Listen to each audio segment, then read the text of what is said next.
Hello, my name is Jody, and I'm a Bible study teacher here at Calvary Chapel, Rosarito, and I'd like to welcome you to today's Good News, Ladies Edition. And the lame shall leap for joy, the glorious day of the Lord that is going to come. But before it comes, there's going to be darkness and desolation. So with the nation of Israel, they're coming to darkness and desolation, but yet God is going to bring them back into the land, and the day of glory and blessing yet awaits these people. Over the next few weeks, we are going to be looking at Old Testament promises and what they mean for us today. Our verse today is taken from Isaiah chapter 43, verse 2. Won't you read along with me? Isaiah chapter 43, verse 2. When you pass through the waters, I will be with you, and through the rivers, they shall not overflow you. When you walk through the fire, you shall not be burned, nor shall the flame scorch you. Our Heavenly Father has promised to never leave us or forsake us, no matter what is going on in the world. Let's look at the first part of our verse. When you pass through the waters, I will be with you. When the Israelites left Egypt, they came up to the Red Sea and realized that Pharaoh and his army were coming up behind them. They thought that they were trapped, that they were at a dead end, and that God had abandoned them. But they were wrong.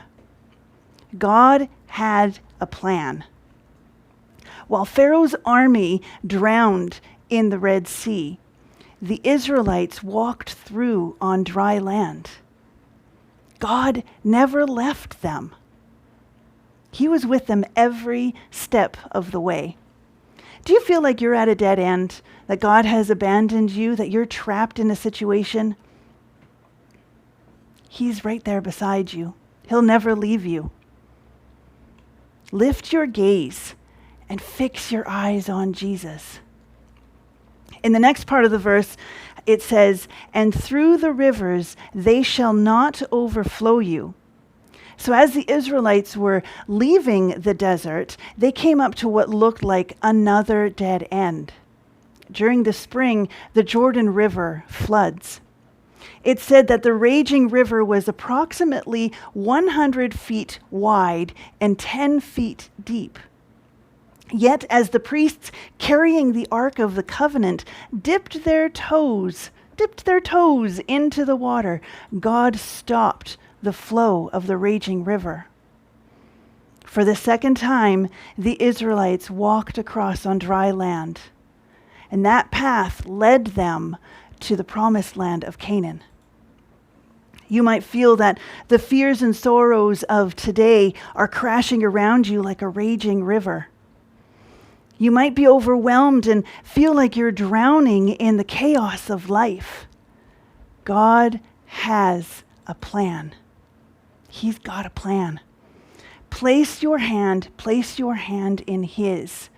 Place it in His and trust that Jesus is the way and He will lead you home.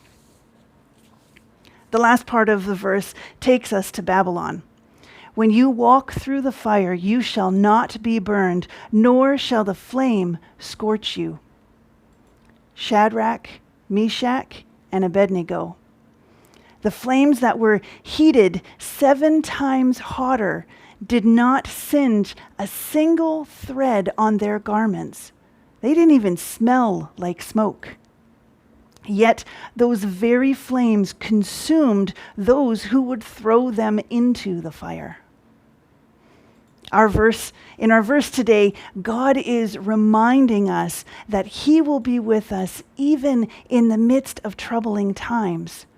He is supporting us, giving the strength to move forward and allow us the ability to face the danger swirling around us and the fire that wants to consume us.